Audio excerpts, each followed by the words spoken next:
புரட்டாசி மாசத்தில் வரக்கூடிய அமாவாசை என்பது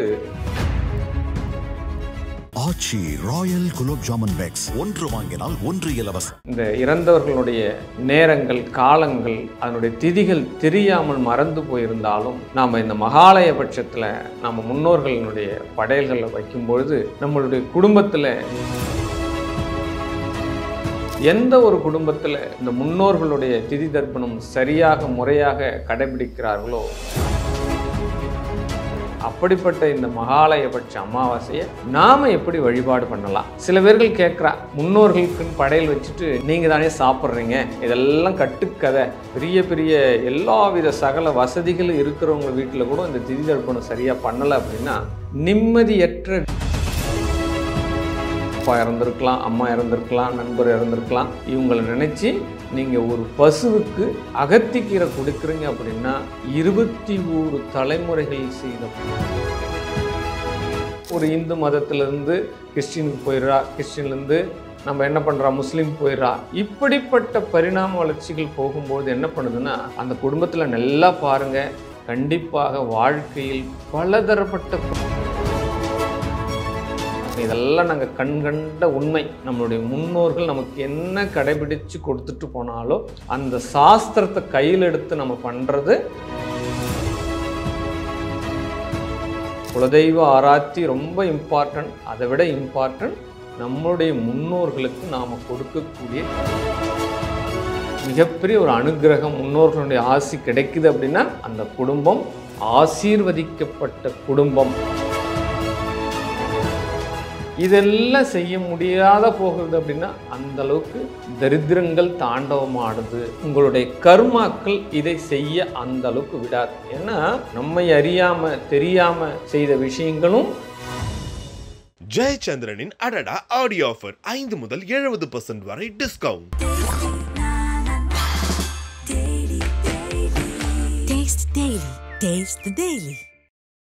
ஆன்மீக கிளிட்ஸ் நேயர்கள் அனைவருக்கும் டாக்டர் ஓம் சக்தி ராஜாவின் கோடான கோடி நமஸ்காரங்கள். முக்கியமான பதிவுகளில் ஒன்று தான் நம்ம இன்றைக்கி பார்க்க போகிறோம். மகாலயபட்சம். ஏன்னா புரட்டாசி மாதத்தில் வரக்கூடிய அமாவாசை என்பது முக்கிய அமாவாசை. ஆவணி மாதம் பௌர்ணமி முடிஞ்ச பிரதமையிலிருந்தே ஸ்டார்ட் ஆகி அடுத்து வரக்கூடிய இந்த 15 நாட்கள் கொண்ட இந்த திதி மகாலயபட்சம் அப்படின்னு சொல்லப்படுது. நம்மளுடைய முன்னோர்கள் ஒவ்வொரு விஷயத்திலையும் ஒவ்வொரு தாத்ரீகத்தை கொடுத்து வச்சிருக்கா. எதனால் அப்படின்னா நம்மளுடைய முன்னோர்கள் இறந்த பிறகு தாய் தந்தை இழந்தவர்கள், நண்பனை இழந்தவர்கள், உற்றார் உறவினர் இழந்தவர்கள், நெருங்கிய சொந்த பந்தத்தை இழந்தவர்கள் எல்லாமே யாருமே அவங்கள நம்ம கைகூப்பி வணங்குறோமா அப்படின்னா அந்த கால நேரத்தில் மட்டும்தான் நம்ம நினைக்கிறோம். சில பேருக்கு துர்மரணங்கள் நடக்குது, இறந்தவர்களுடைய தேதிகளே தெரியாமல் போகுது. இப்படிப்பட்ட காலத்தில் கூட அவங்க என்ன செய்யலாம் அப்படின்னா அதுக்கு தான் முன்னோர்கள் என்ன கொடுத்துருக்கா அப்படின்னா மகாலயபட்சம் அப்படின்னு கொடுத்துருக்கா. இவர்களுக்கெல்லாம் படையல்களை படைக்கணும், நம்ம இவங்களை வணங்கணும் அப்படின்ற ஒரு ஆகம விதியை ஏற்படுத்தி கொடுத்துட்டு போயிருக்கா. இதுக்கு புராணங்களில் நிறைய வரலாறு எடுத்துக்காட்டாமல் சொல்லப்படுது. இப்படிப்பட்ட இந்த நாளை நம்ம தவிர்க்கக்கூடாது, முறையாக பயன்படுத்தணும். முதல்ல எப்படி பயன்படுத்தலாம் அப்படின்னா இந்த மகாலயம் என்பது மகா ஆலயம் அப்படின்னு பேர். எப்படி ஒரு பிரதோஷத்தில் நம்ம சனி பிரதோஷம் அப்படின்னு ஒரு முக்கியத்துவம் கொடுக்குறோமோ, ஏன்னா ஒரு பிரதோஷ வழிபாடு காலத்தை தவிர்த்து சனி பிரதோஷத்தை நம்ம வழிபாடு பண்ணுறோன்னா 1000 பிரதோஷங்களை வழிபட்டதா பலன் சொல்லப்படுது. அந்த மாதிரி ஒவ்வொரு அமாவாசையிலும் நம்ம என்னாவது குறை நிறைகள் வைத்திருந்தாலும் இந்த இறந்தவர்களுடைய நேரங்கள் காலங்கள் அதனுடைய திதிகள் தெரியாமல் மறந்து போயிருந்தாலும் வழிபாடு முறைகள் தவறி இருந்தாலும் நாம் இந்த மகாலயபட்சத்தில் நம்ம முன்னோர்களினுடைய படையல்களை வைக்கும்பொழுது நம்மளுடைய குடும்பத்தில் ஏக சந்தோஷங்கள் நலன்கள், நம்மளுடைய வம்சா விருத்திகள் அனைவருமே நலம் பெற இருக்கிறது. எந்த ஒரு குடும்பத்தில் குலதெய்வ ஆராத்தியும் இந்த முன்னோர்களுடைய திதி தர்ப்பணம் சரியாக முறையாக கடைபிடிக்கிறார்களோ அந்த குடும்பத்தினுடைய வம்சாவழிகள் மிகப்பெரிய ஒரு அளவில் இந்த வாழ்க்கையை வாழறாங்க. அவர்களுடைய துன்பங்கள் அவர்கிட்ட நெருங்கிறது இல்லை அப்படின்றத இன்றளவுக்கும் உண்மைதான். ஏன்னா மிகப்பெரிய ஒரு மனிதர்கள் எல்லாமே இன்றைக்கும் இந்த ஆகம விதிகளை முறையாக செயல்படுத்தி தான் இருக்காங்க. அப்படிப்பட்ட இந்த மகாலயபட்ச அமாவாசையை நாம் எப்படி வழிபாடு பண்ணலாம், எந்த மாதிரி முறைகளை பண்ணணும், பண்ணுறதுக்கு என்ன ரூல்ஸ் அண்ட் ரெகுலேஷன் ஏதாவது இருக்கா, ஏதாவது சட்டத்திட்ட விதிகள் கொடுத்துருக்காளா, என்ன நம்மளுக்கு தெரியும். மகாலயம்னு சொல்லிட்டா நம்ம அமாவாசை எப்படி கும்பிட்றது, நம்மக்கிட்ட அந்தளவுக்கு நிதி நிலைமை இல்லையே, ஒரு புரோகிதரை வச்சுட்டு நம்ம பண்ணணும் அப்படின்னா ஒரு 30,000 40,000 50,000லாம் செலவாகுதே, அந்த மாதிரிலாம் பண்ணால் தான் நம்ம முன்னோர்கள் எடுத்துக்குவாளா, இல்லை நம்மளே ஏதாவது ஒரு சின்னதாக அவளை நினச்சி நம்ம படையல் போட்டாலே எடுத்துக்கோலாம் அப்படின்னா, கண்டிப்பாக இந்த மகாலயபட்சம் என்பது யமலோகத்தில் யமதர்மன் அந்த இடத்த சுத்தம் பண்ணுறதுக்கு உண்டான கால நேரமாக சொல்லப்படுது. அப்படிப்பட்ட அந்த காலத்தில் நம்மளுடைய முன்னோர்கள் அவர்கள் பிறந்து வளர்ந்த இடமான நம்மளுடைய இடத்துக்கு அவர்களுடைய வருகை புரிகிறாங்க. அந்த வரக்கூடிய அந்த 15 நாட்களுமே நீங்கள் அவர்களுக்கு தர்ப்பணம் கொடுக்கலாம். அதில் எந்த நாள் எந்த நேரம் அப்படின்லாம் இல்லை. முக்கியமாக பிற்பகல் 11 to 1:30 இந்த காலத்தை குறிப்பிடுறாங்க. இந்த காலத்தில் கொடுத்தோம் அப்படின்னா அது ஏர்வை அப்படின்னு சொல்கிறாங்க. அது மட்டும் இல்லை, அப்போ முன்னோர்களுக்கு திதி தர்ப்பணம் என்பது ஒரு எள்ளும் தண்ணியும் தான் அவங்களுக்கு உண்டான ஆகம விதி.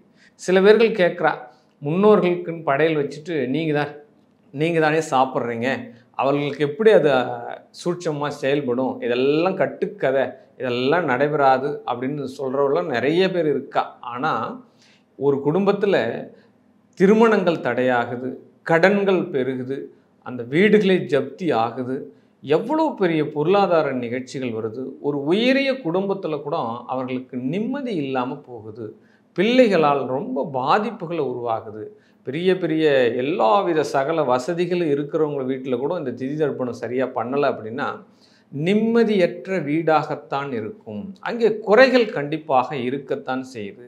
உடல் ஊனமுற்று காணப்படுகிறது. இப்படிப்பட்ட பல குறைகளுக்கு மூலதனமாக இந்த பித்ரு தோஷத்தை சொல்லலாம். அந்த பித்ரு தோஷம் தான் சொல்லப்படும். இது என்ன, முன்னோர்களுக்கு சரியாக திதி தர்ப்பணம் கொடுக்கலன்னா பித்ருனுடைய ஆசீர்வாதம் கிடைக்காமல் போகிறது.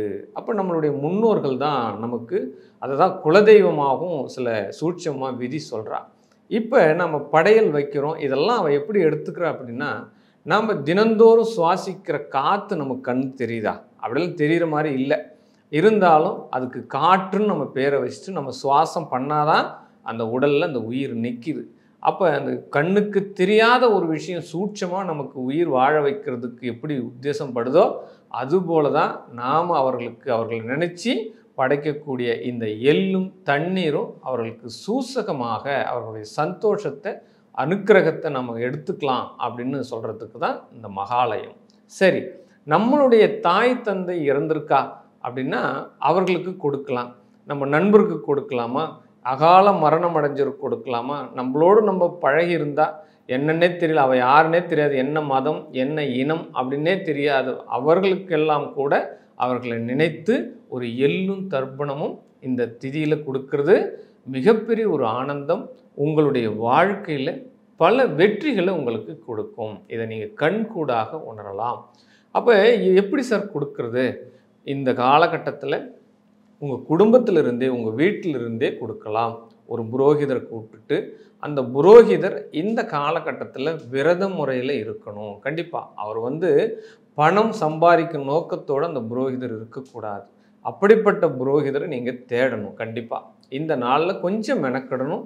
காலையிலிருந்து விரதம் இருக்கணும். விரதம் இருந்து எள்ளும் தண்ணீரும் யாகம் வளர்த்தி கொடுத்துட்டு பிறகு தான் நீங்கள் அன்னாகாரம் புசிக்கணும். அந்த நாளில் நீங்கள் இல்லாதவருக்கு தானம் கொடுக்கலாம். என்ன தானம் கொடுக்கலாம்? ஆடை கொடுக்கலாம், உணவு வகைகள் கொடுக்கலாம், காய்கறிகள் கொடுக்கலாம், அப்போ இனிப்பு வகைகள் கொடுக்கலாம். எந்த வகையில் உங்களால் இயன்றதை மற்றவங்களுக்கு கொடுங்க. அதே காலகட்டத்தில் பசுவிற்கு 4 கால் பிராணிகளுக்கு அனைத்து பிராணிகளுக்குமே, அது நாயாக இருக்கலாம், பூனையாக இருக்கலாம், காகமாக இருக்கலாம், அப்போ புறாவாக இருக்கலாம், பசுவிற்கு கொடுப்பது அநேக உத்தமம் அப்படின்னு சொல்லியிருக்கா. ஏன்னா பசு தான் இந்துக்களினுடைய அநேக லட்சுமிகரமான தேவதையாக சொல்லப்படுது. அதில் தான் முக்கோடி தேவர்களும் வாழறதா இன்றளவும் குறிப்பு சொல்லியிருக்கா. அன்னைக்கு அகத்திக்கீரை கொடுக்கறது சிறப்பு. ஒவ்வொரு அமாவாசையுமே உங்களால் யாராவது முன்னோர்களை நினைத்து அண்ணன் இறந்துருக்கலாம், அப்பா இறந்துருக்கலாம், அம்மா இறந்துருக்கலாம், நண்பர் இறந்துருக்கலாம், இவங்களை நினச்சி நீங்கள் ஒரு பசுவுக்கு அகத்திக்கீரை கொடுக்குறீங்க அப்படின்னா 21 தலைமுறைகளில் செய்த பாவங்கள் போகிறதா இந்து தர்ம சாஸ்திரம் ஸ்ரீமத் பாகவதம் சொல்லுது.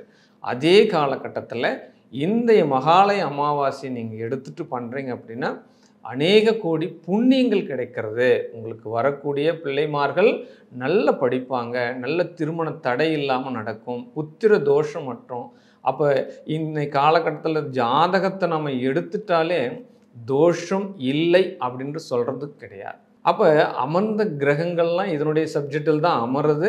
அப்போ எடுத்த மாத்திரத்தை நம்ம சொல்லலாம், இந்த குடும்பத்தில் திதி தர்ப்பணம் சரியாக கொடுக்கல அப்படின்னு கேட்டோம் அப்படின்னா கண்டிப்பாக ஆமான்னு தான் சொல்கிறா.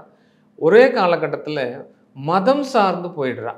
அப்போ ஒரு இந்து மதத்திலேருந்து கிறிஸ்டினுக்கு போயிடுறா, கிறிஸ்டின்லேருந்து நம்ம என்ன பண்ணுறா முஸ்லீம் போயிடுறா. இப்படிப்பட்ட பரிணாம வளர்ச்சிகள் போகும்போது என்ன பண்ணுதுன்னா ஒரு தலைமுறை 2 தலைமுறை போய் அதனுடைய முன்னோர்கள் யாருன்னே தெரியாமலாம் போகுது.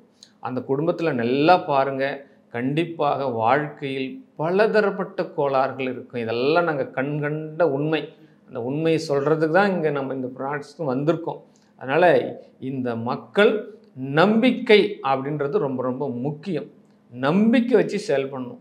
ஏதாவது அதிமேதாவிகள் 1008 கொஷின் பண்ணலாம், எப்படி புசிப்பா, எப்படி சாப்பிடுவா, இதெல்லாம் புரோகிதர் பண்ணக்கூடிய வேலை. அவள் சம்பாதிக்கிறதுக்கு இந்த மாதிரி விஷயத்தெல்லாம் ஏற்படுத்திக்கிட்டா அப்படிலாம் நிறைய தத்துவ ஞானிகள்லாம் சொல்லுவாள். இதெல்லாம் எந்த காதலையுமே வாங்காமல் நம்மளுடைய முன்னோர்கள் நமக்கு என்ன கடைபிடிச்சு கொடுத்துட்டு போனாலோ அந்த சாஸ்திரத்தை கையில் எடுத்து நம்ம பண்ணுறது நம்மளுடைய பாரம்பரிய வழக்கமாக எடுத்துக்கணும். அதே காலகட்டத்தில் குலதெய்வ ஆராய்ச்சி ரொம்ப இம்பார்ட்டன்ட். அதை விட இம்பார்ட்டன்ட் நம்மளுடைய முன்னோர்களுக்கு நாம் கொடுக்கக்கூடிய திதி தர்ப்பணம். அதுவும் இந்த மகாலயபட்சம் இந்த 15 நாட்களில் எந்த நாட்களை வேணாலும் நீங்கள் தேர்ந்தெடுக்கலாம். அதுவும் அமாவாசையை தேர்ந்தெடுப்பது ஏக உத்தமம் அப்படின்னு சொல்கிறா. அமாவாசைக்கு பிறகு பிரதமை வரைக்குமே இந்த மகாலயபட்சம் இருக்குது. அதனால் அந்த புரோகிதரை நீங்கள் தேர்ந்தெடுக்கிறது ரொம்ப ரொம்ப சிரமம். ஏன்னா அந்த புரோகிதம் பண்ணுறவ வெளியில் யார்கிட்டையும் சாப்பிட மாட்டா, எந்த ஒரு பாத்திரத்திலும் சமைச்சதை சாப்பிட மாட்டா. இந்த 15 நாளும் அவள் உன்னத விரதம் இருந்து தான் அப்படிப்பட்ட புரோகிதர்கிட்ட தான் நீங்கள் இந்த அனுகிரகத்தை எடுத்துக்கணும். 2வது விஷயம், சமுத்திரத்தில் இதை நீங்கள் பண்ணணும். முக்கியமாக ரொம்ப இம்பார்ட்டன்ட். ஏன்னா ஒரு கடல், ஒரு ஆறு, ஒரு நதி அப்படின்னு எடுத்துட்டோம் அப்படின்னா இவங்க தான் பாவங்களை போக்கக்கூடிய இடமாக இருக்குது. ஏன்னா வரலாறுல தான் சொல்லுது.